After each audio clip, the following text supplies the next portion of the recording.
Hello नमस्कार, सभी का स्वागत है 11 मिनट के शो में। और आज का हमारा जो बिंदु है वो है क्या है, न्यूनतम समर्थन मूल्य। तो कम समय में इसको समझने की कोशिश करेंगे। आइएगा हम बात करते हैं आपके न्यूनतम समर्थन मूल्य। इसको हम एमएसपी के नाम से जानते हैं। देखिएगा, एमएसपी न्यूनतम समर्थन मूल्य इसे कहते हैं। क्या कहा जाता है? तो न्यूनतम समर्थन मूल्य के नाम से इसे जाना जाता है, न्यूनतम समर्थन मूल्य। अगर हम बात करें न्यूनतम समर्थन मूल्य है क्या, तो ध्यान रखना, केंद्र सरकार द्वारा दी जाने वाली फसल सुरक्षा गारंटी। तो ये क्या है, ये ध्यान रखना है आपको। ये क्या है? सरकार द्वारा फसलों के लिए, सरकार द्वारा फसलों के लिए दी जाने वाली सुरक्षा गारंटी, दी जाने वाली सुरक्षा गारंटी। अब अगर हम यहां पर बात करें तो ये एमएसपी कब दी जाती है, तो ये याद रखिएगा, एमएसपी की जब हम बात करते हैं तो एमएसपी की घोषणा जो होती है वो सरकार के द्वारा कब की जाती है, तो ये ध्यान रखना, रबी व खरीफ फसलों की बुआई से पूर्व। रबी व खरीफ फसलों की बुआई से पूर्व, उसकी बुआई से पूर्व क्या दी जाती है, इनकी घोषणा की जाती है। अब यहां पर अगर देखें एमएसपी, तो एमएसपी की हमें ये ध्यान रखना है कि एमएसपी के लिए गणना करता है। ठीक है, एमएसपी के लिए अगर हम बात करें तो एमएसपी की गणना की जाती है। और ये गणना कौन करता है? गणना करने का काम करता है सीएसीपी, इसे कहते हैं commission for agricultural cost and price. ये ध्यान रखना है आपको। ठीक है, इसे कहा जाता है कृषि मूल्य लागत आयोग। ये क्या करता है? गणना करता है। इसकी स्थापना कब हुई? जिसकी स्थापना 1 जनवरी 1965 को हुई थी। और इस समय इसकी स्थापना एसीपी के रूप में हुई थी, एग्रीकल्चर कमीशन प्राइस के रूप में। और इसका नाम का परिवर्तन 1985 में हुआ था। और 1985 में सीएसीपी अपने वर्तमान स्वरूप में आई थी। तो सीएसीपी क्या करती है? घोषणा। तो इसका मतलब यह क्या है? एक निकाय है, ये ध्यान रखना, संवैधानिक निकाय है वैसे तो एक प्रकार से। ठीक है, यानी कि इसे पूरा दर्जा है, संवैधानिक निकाय है, लेकिन ये सिर्फ और सिर्फ क्या करता है? सलाहकारी। आप इसे दूसरे रूप में कहे तो हम कह सकते हैं कि यह एक सलाहकारी निकाय है, जो कि सलाह देता है सरकार को। सरकार माने या नहीं माने, ये उसके विवेक के ऊपर निर्भर करता है। अगर हम यहां पर सीएसीपी की अगर बात करें तो आपको पता लग गया। और सीएसीपी में कुल वर्तमान में, अगर वर्तमान में हम बात करें तो वर्तमान में टोटल 24 फसलों के ऊपर एमएसपी दी जाती है। कितनी फसलों पर? 24 फसलों पर। अगर ये 24 फसलें देखें तो 7 फसलें तो अनाज की है, इसके बाद में 5 फसलें दाल वाली है, और 7 फसलें तिलहन की है, और 4 फसलें जिसको कह सकते हैं कैसी है? वाणिज्यिक फसलें हैं, ये ध्यान रखना। और इन 4 वाणिज्यिक फसलों में से एक फसल कौन सी आती है? वो है आपके जिसको कह सकते हैं गन्ना। और गन्ने के सेंस में एफआरपी लागू होती है, आपके रिम्यूनरेटिव प्राइस। ये ध्यान रखना आपको, फेयर रिम्यूनरेटिव प्राइस लागू होती है। एफआरपी क्या है? वह न्यूनतम समर्थन मूल्य है गन्ने के लिए, जिस पर खरीदने के लिए कोई भी गन्ना कंपनी इसके लिए बाध्यकारी है, ये अनिवार्य है। ये ध्यान रखना, यहां पर बाध्यकारी नहीं है, ये भी आपको ध्यान रखना है।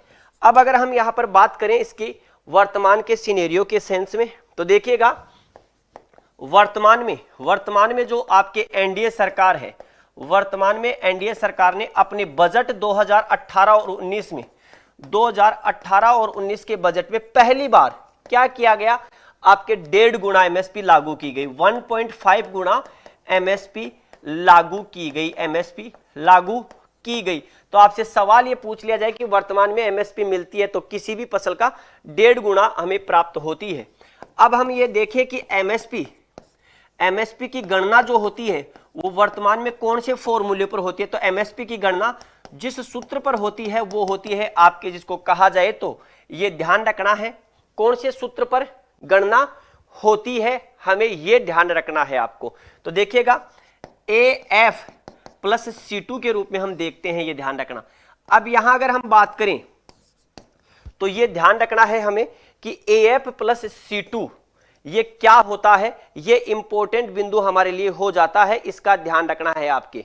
ठीक है, यहां पर C2 आपके, ठीक है, AF प्लस C2 एक बार इसको थोड़ा सा करेक्ट करना पड़ेगा हमें, ये ध्यान रखना है आपको, ठीक है। A2 प्लस FL है, ठीक है, A2 प्लस FL है, ये ध्यान रखना है आपको।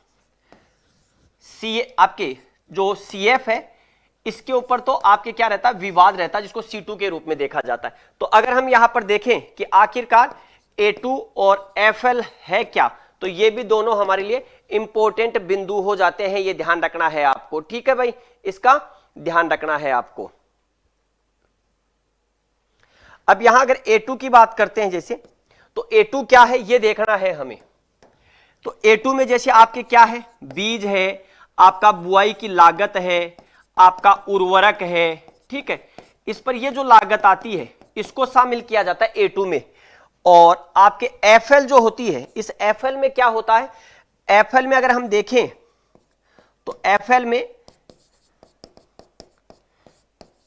किसान की जो भूमि वगैरह जो होती है, ठीक है, किसान की भूमि वगैरह जो होती है उसका ब्याज वगैरह जो अप्रत्यक्ष रूप से होता है वह लागू होता है।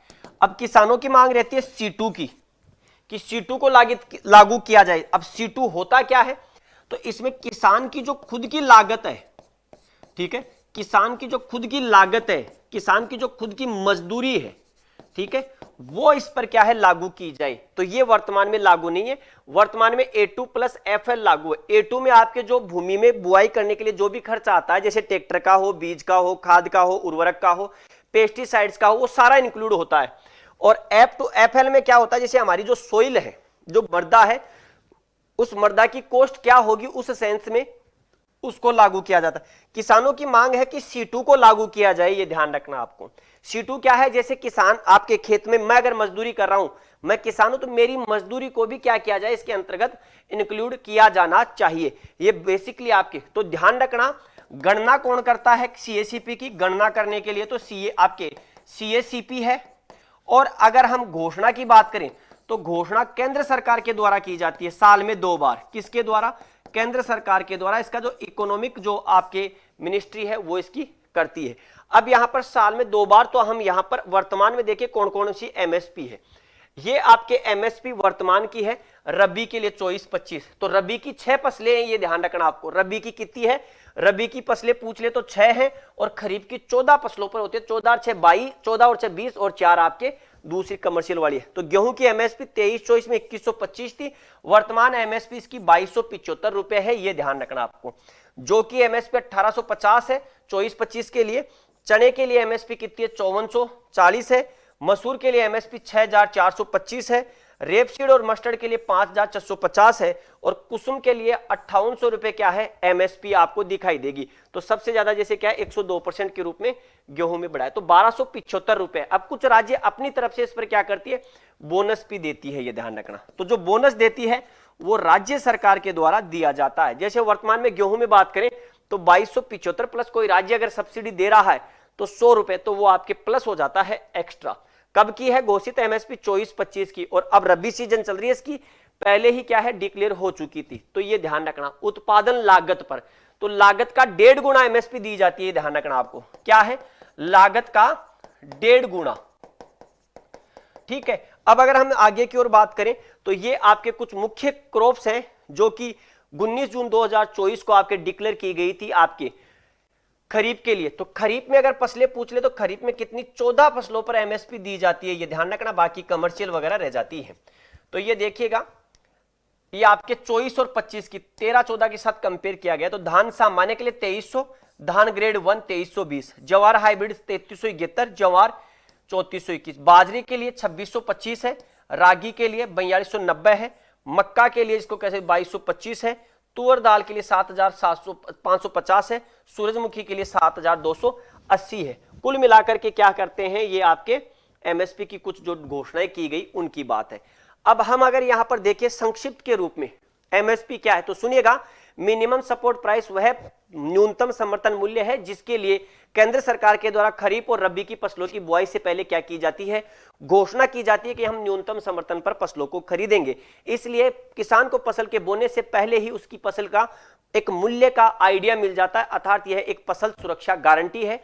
एमएसपी की जो गणना की जाती है वो सीएसीपी के द्वारा की जाती है, cost for agriculture commission and जो commission for agriculture cost and price के द्वारा, यानी कि कृषि मूल्य लागत आयोग के द्वारा। कृषि मूल्य लागत आयोग की स्थापना 1 जनवरी 1965 को एग्रीकल्चर कमीशन प्राइस के रूप में आपके जिसको कह सकते हैं आपके हुई थी, कृषि लागत जो मूल्य है उसके रूप में, एसीपी के रूप में, और 1985 में यह सीएसीपी के रूप में कन्वर्ट हो गया था। ये ध्यान रखना। वर्तमान में आपके जो फसल की जो लागत है उसका 1.5 गुना मूल्य आपके किसान को दिया जाता है, ये हमें ध्यान रखना, जिसको A2 प्लस FL फॉर्मूले पर इसकी गणना होती है। और वर्तमान समय में अगर हम बात करें तो यह भी ध्यान रखना है कि C2 का फॉर्मूला इसमें इंक्लूड नहीं होती है। ये थी एमएसपी के बारे में जानकारी। कुछ इसी प्रकार के नए तथ्यों और वीडियो के लिए जुड़े रहें उत्कर्ष एग्रीकल्चर क्लासेज के साथ। तब तक के लिए सभी को राम राम, जय हिंद, जय भारत, बेस्ट ऑफ लक।